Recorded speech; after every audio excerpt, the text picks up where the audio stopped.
Hello and welcome back to Football Manager 2022 with Swansea in the beta. It is the start of Season 2 and this is how it finished last season, 10th place in the table. We weren't actually too far off of a playoff spot, but ultimately we kind of had a bit of a blip in the middle of the season and towards the end where we just dropped down the table. Hopefully this season we are going to be finishing in the playoffs, and as it is the start of a brand new season, we've got a lot of transfers to talk about. But before we jump in to the episode, if you are enjoying these videos and you're not subscribed, do please consider subscribing. It does help me out massively.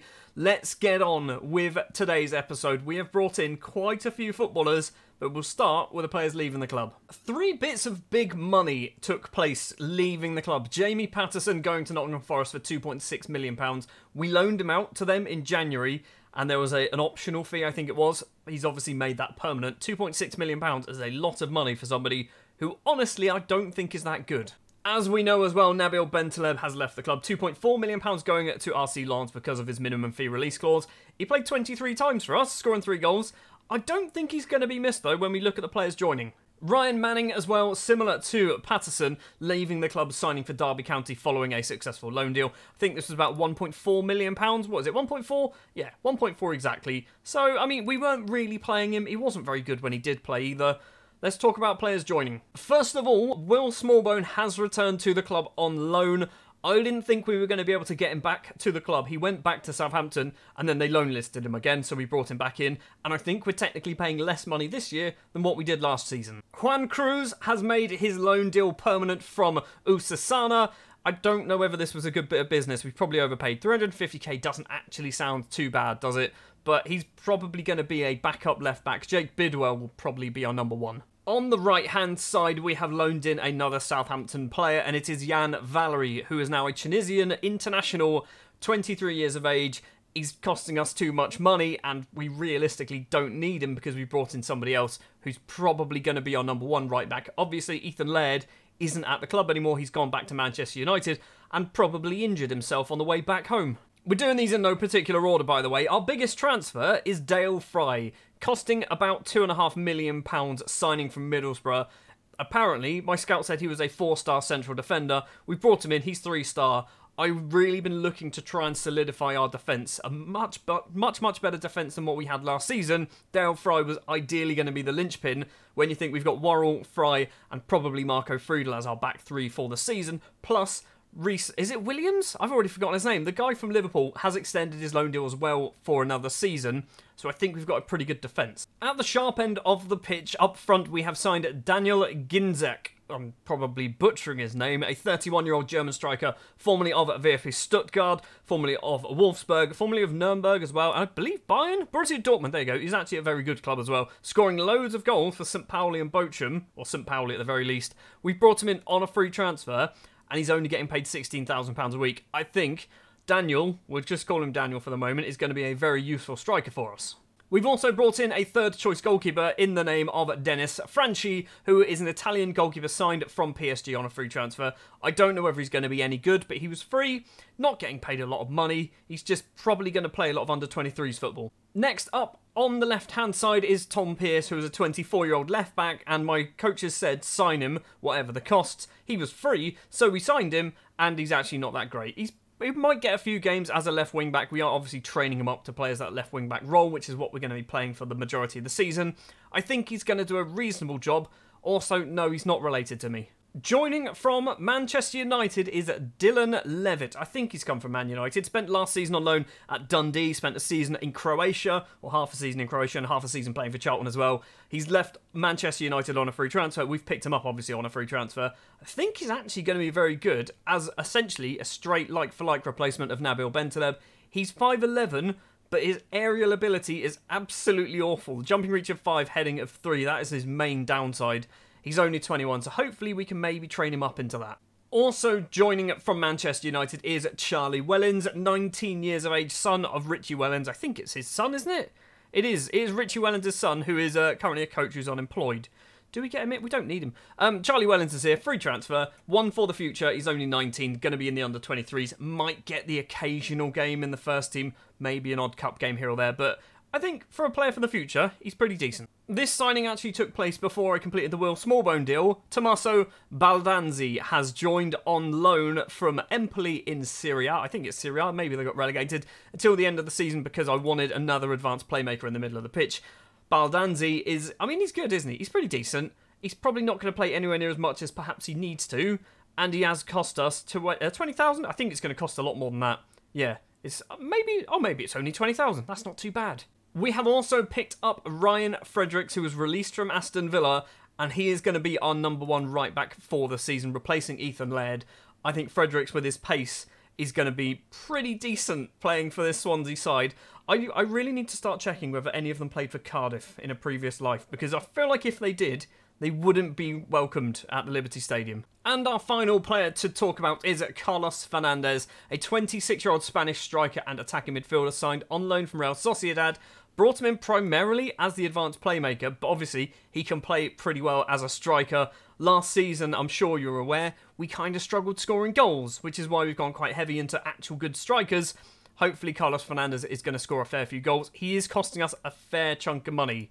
I don't know whether we can find it out, but it's costing us a reasonable sum. Doesn't seem to be telling us. We are paying him his money. Actually, it's not too bad. It's only 17,750 a week, which is quite a lot. That is all of our business. No, it's not. No, because this is a bit broken. So this is last season's. We've also got rid of Jay Fulton and Liam Walsh and Jordan Garrick and Oliver Cooper and Joel Latabaldiri all leaving the club on permanent transfers. Ben Cabango going on loan to Blackpool. Cameron Congreve going on loan to Leyton Orient. Is that all? I think that's everything. And then also we've got rid of Dos Santos, we know, on a free transfer. Michael Murphy going to Queen of the South. Who else? A bunch of players also leaving on loan deals. The main one there, really, Brandon Cooper and Liam Cullen, probably the big names that we're going to miss, but we're not really going to miss them. Also, Carl Norton's extended his contract. I know I mentioned that at the end of Season 1, but he's here for another year. That is the shape of our squad currently. The window is still open, and we do have a little bit more transfer business potentially going forward, and it's going to be Wataru Endo, who I don't know whether we need him, but again, I want him as a centre-back, but he can also play in the centre of midfield. Plus, he's Japanese, and I'm hoping for the whole, you've signed a Japanese footballer, shirt sales and all that jazz going on over in Japan, which will be lovely, but we don't know. I'm not sure what it's going to cost. I don't think it's a lot. £750,000. I think it'll be useful. So this is how our squad looks for the second season. The goalkeepers, John Stone Bender and Franchi. Obviously, John Stone and Bender will be battling out for that number one shirt position. Reece Williams has extended his loan, as I mentioned. It's going to be Bennett Worrell is also one of our central defenders. Who else? Dale Fry is one of our central defenders. Friedel, I don't know what order this is in. Is that a better order? That might be a better order. So 5 central defenders. There we go. On the right-hand side, Fredericks, Norton and Jan Valery. On the left-hand side, we have Bidwell, Tom Pearce and Juan Cruz. We've got Flynn Downs. Jan Dander has returned from his loan spell. Dylan Levitt, Jack Wilshere, Olivier Ncham and Daniel Williams as the central midfielders. Going further forward, which you're not going to be able to see half of these because my face is in the way. Smallbone, Baldanzi and Fernandez, all 3 loanees, will be our attacking midfielders with McBurney, Perot, Obafemi, Ginzek, and Frankie Goldson is technically in the first team, although he probably won't be because he's only 15 years old. And just like that, we click continue a few more times and Endo has joined the club. We are now on the day of the opening game of the season, 23rd of July. It is going to be against Brentford. The season obviously kicks off very, very early because of the 2022 World Cup in Qatar. Endo, I think, is good, right? Am I thinking he's good? Am I making this up? I think he's good. He's definitely good. The starting lineup then for the first game of the season against Brentford, away from home. Recently relegated Brentford as well, by the way. It's going to be Stephen Bender in goal, Worrell, Fry and Friedel as the back 3, with Bidwell and Ryan Fredericks as the wing-backs. Endo and Ncham will be the centre of midfield with Smallbone, Obafemi and McBurney as our main goal threats in this one. On the bench, Sam Johnstone, Jan Valery, Dylan Levitt, Joel Perot, Bennett Baldanzi and Carlos Fernandez. The only new signing really not making the subs bench is Ginzek, which I feel like we didn't need to sign that many strikers, but we've done it now. This is obviously not an easy start to the season. Recently relegated Brentford are going to be a very, very tough side, obviously away from home as well. It makes it just that little bit harder. All I would like is a decent performance. A few chances would be nice. It is Halil with the ball to Brian Mbeumo. Now Ivan Toney, ball across to the right-hand side to Sergei Canos. Can he get his cross in, or can we steal it? Hopefully we can steal it. Iorfa crosses it towards the back post. Mbeumo's just going to get there. Keeps it in play. Plays it back to Gordon. We need to steal this. Smallbone's there with him. I can tell it's Smallbone because he's our only bald player. And Cham back to Ryan Fredericks. So here we go then. The former Villa man just kicks it straight to Gordon. And once again, Brentford can come forward. We are just 9 minutes on the clock. Onyenka in the penalty area, crosses it in, and Ivan Toney is there, gets in ahead of Dale Fry, or behind Dale Fry even. It's 1-0 to Brentford. So immediately on his debut then, Dale Fry is taking the blame for that one, dropping down to a 6.3, now 6.2. Marvellous. Not really a huge amount of highlights going on here. David Raya picked that ball up from Ncham. He tried to find McBurney but didn't manage it. So he's going to kick it over the halfway line. Get it straight forward again, please. Ncham to Michael Obafemi. Smallbone's there. Does use him. Plays it to McBurney. Outside the area. Back to Obafemi. And Obafemi kicks it straight into David Raya. And the ball is cleared by Brentford. That was our chance to get back on level terms. Joe Worrell with a long free kick. Smallbone. Loads of space. Ryan Fredericks can use his pace. Just keep going, buddy. You've got all the pace to burn. Into the penalty area. 3, 4, 5 in the box, maybe. And Cham crosses it in. McBurney facing away from goal. Back to Ryan Fredericks. Takes a deflection. Has another chance. And the new signing from Aston Villa gets his first goal of the season. Wasn't really expecting our right wing back to be scoring our first league goal. And it was a pretty good finish as well. Obviously the first shot blocked, but then to take the rebound so spectacularly well on the volley, Dale Fry is on a 6.0. What a debut that Dale Fry is having at the moment. It is half-time here in London. It is 1-1, and I think we're doing okay. You're doing well. I am going to say to Dale Fry specifically, you're not been good. Keep going. You've got the ability to make the difference. I want to try and inspire him. I don't want to shout at him and moan at him, because he knows he's playing badly, surely. Friedel with the ball to Fry. Forward to Smallbone. McBurney, he's been tackled, but Smallbone's picked this ball up. He's got a bit of space to run into. He needs to go for goal from way earlier than that, I think. Iorfa's cleared the ball following the save from David Raya. 6 minutes into the second half, and we've had our first chance. Performance-wise, it's looking pretty good. Just over 62 minutes, or 61 minutes, sorry. We're going to take off Michael Obafemi. We're going to bring on Carlos Fernandez.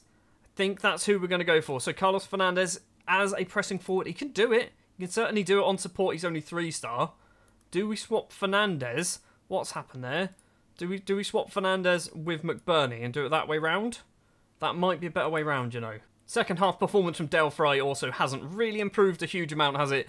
20 minutes left to play. He's on a 6-2, 6-3 now, so it's on the up. Certainly on the up. Not a lot is actually happening. Final 10 minutes, we've still obviously got 2 subs to make. Do we take off Ncham? We do. Dylan Levitt is going to be the man to come on for Ncham. Wait, no, we don't do Ncham, we do Endo. We do that way round, and then we take off Endo for Levitt. There we go, much, much better. Bidwell's also having a bit of a shocker. We'll do Bennett on, put Friedel as the left wing back. That's all of our changes. We've got 10 minutes to hopefully find a winner and ideally not concede a goal. Back to Bender, long ball forward, straight to a Brentford shirt. Halil through ball. It's straight to Ivan Toney, and Ivan Toney does not miss from there.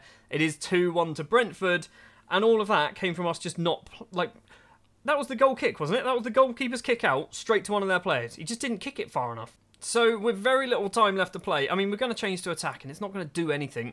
So little going on in this match at the moment. It is going to be a 2-1 victory then for Brentford. Unfortunately, opening game of the season, we don't win, but we got a goal.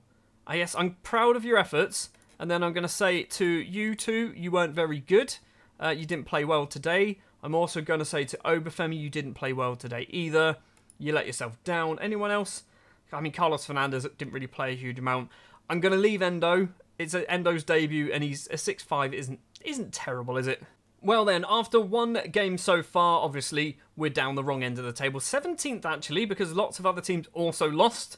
8 different matches played, and 8 different victories took place, and then, 3 draws as well, I think, in the middle of that. We are now going to go forward, I believe, until the end of the transfer window, which I genuinely have no idea when that is. It might be there. If it's there, we're not going to go to it. Let's check.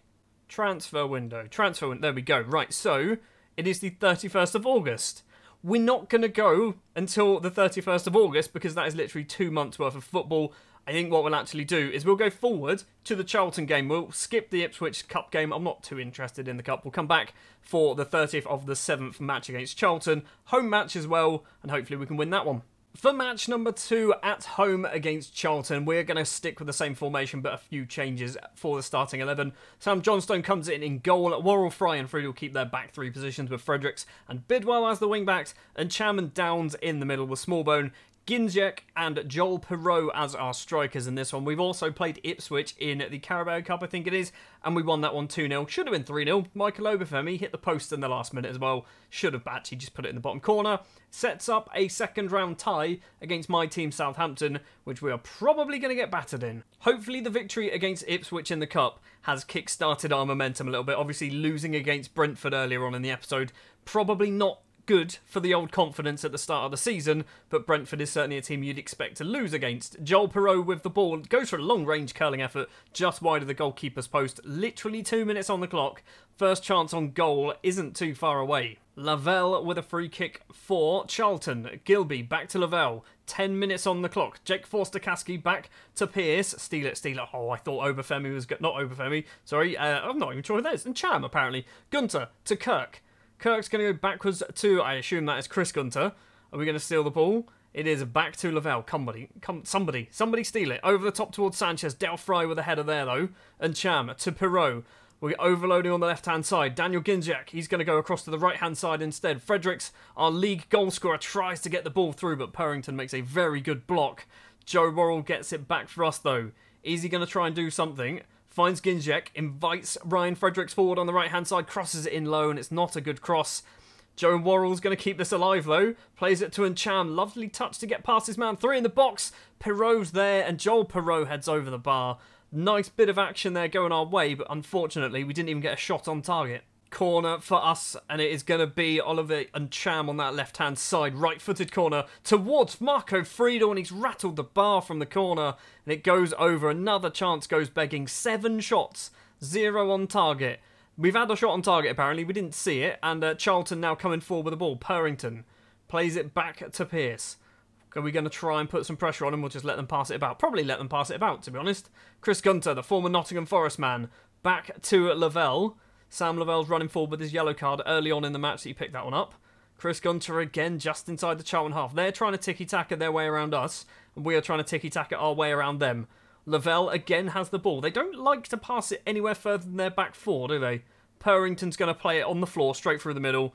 I thought it was just going to go straight past all of our defenders. Instead, it went the opposite side. And Cham to Flynn Downs. Forward to Joel Perreault. Bidwell's making a run on that left-hand side. He needs to take his time, though, because he doesn't really have the pace. Friedel should have scored earlier from the corner. Smallbone plays it through. Ginzek on his debut. And Daniel Ginzek makes it 1-0 to Swansea. Half an hour played exactly. And that is a lovely bit of football from us. So far, Charlton haven't had a single shot, let alone one on target. And Cham with a free kick for us. Is he any good at them? He's hit it just over the bar. Maybe he's not the best. We're seeing the goal kick as well. McGilvery, former Portsmouth goalkeeper, if I'm not mistaken, towards Sanchez. Downs doesn't get the ball. Jaden Stockley does, former Bournemouth striker. And it is cleared upfield. I feel like Stockley didn't start the match. Chris Gunter down that right-hand side, back to Gilby. Smallbones with him. Gunter again, now Sam Lavelle. I feel like we need to be trying to run at Lavelle, because Lavelle being booked might be a bit of an issue for him. Ryan Fredericks uses his pace to get there first. Joel Perreault, lovely touch to get past the man. Needs some support on the right-hand side, or is he just going to have to go it alone? He's trying it alone, you know. 2, 3 in the box, crosses it in. Ginzek is there, and Ginzek this time heads just past McGilvery's post. Almost at half-time. We are only 1-0 up, but we have been the far better side at the moment. Fredericks crosses it in, Joel Perreault's there, and again, we've hit the ball over the bar. Half-time, and we are 1-0 up. We should probably be 3 or 4-0 up. We've been so much better than Charlton. Keep it up. Let's get ourselves 2 or 3 goals in the second half. Not going to lie, I'm quite happy that Ginzek has managed to score a goal on his debut, which is good. I was going to play him in the Cup and then thought, you know what, let's not bother. Let's give him his debut on camera, and it's clearly paid off. 16 shots now, just 3 on target. Nothing happens at the start of the second half, apparently. We're going to do a change, and for some reason that's in a weird order. Ryan Fredericks is coming off. Jan Valery is the man to come on. Do we do anything else? Do we take off Joel Perreault for Ollie McBurney? I think we do. We've got ourselves a corner. I think we do. Yes, we do. We have a corner. It's Jake Bidwell, the left back, to take it. Left-footed. McBurney's there, and McBurney heads over. How can we get chances to go on target? We have had 19 shots, 15 of them haven't even been on target. That's a bit steep in my opinion. Jan Valery to Ncham. Back to Valery, Smallbone, the two Southampton loanies combining. Smallbone's effort is deflected, Bidwell's effort is deflected, and how have we not scored another goal? We should be 5 or 6-0 up at this point. The worry is, in the dying minutes of this match, which is what we're at, Charlton could get themselves a chance at an equaliser. Chris Gunter runs down the right-hand side, loads and loads of space to run into. He's finally got somebody backtracking. Bidwell's just stood there and he's passed straight to him. Flynn Downs to Friedel. Should have scored earlier. Dale Fry having a good game-ish. 6.9. Much better than his first performance in a Swansea shirt. Joe Worrell, who's actually not playing particularly well either, on a 6.7. It's towards McBurney. He's controlled it well. He's gone a bit too far wide. Crosses it into Smallbone. And Will Smallbone puts the game to bed with 30-odd seconds left of normal time, plus any injury time. 2-0 against Charlton. Nearly said Cardiff. It's Charlton. And we are looking good value for this win. But I would just love to be able to have a few more shots on target. If we had some more on target, we would have scored maybe 5 or 6 in that game. 2-0 then the final score in Wales. Smallbone picking up the man of the match award. Goals as well for Ginzek and Smallbone, obviously. Assists for McBurney and Smallbone. Good result. So after the slip-up against Brentford, we have now moved ourselves up into 10th place in the table, which after 2 games, I'm happy with the start. A defeat and a win. I'm pretty happy with that. I'm not even sure, genuinely, who came up last season. Like, who actually got promoted from League One. It's that one, there we go. It's Charlton. That's probably why we beat them. Ipswich and MK Dons. So you have to hope that we're going to be able to beat them every time we play them. Next episode, what we are going to do is we are probably going to have to come back towards the end of the transfer window, aren't we? So we might do Huddersfield and QPR. Big set of fixtures in between there. But we'll come back for Huddersfield and QPR. And the end of the transfer window as well. Hopefully you've enjoyed this one. If you did, do please remember, hit the like button, subscribe if you are new to the channel. I'll be back tomorrow with Huddersfield and QPR.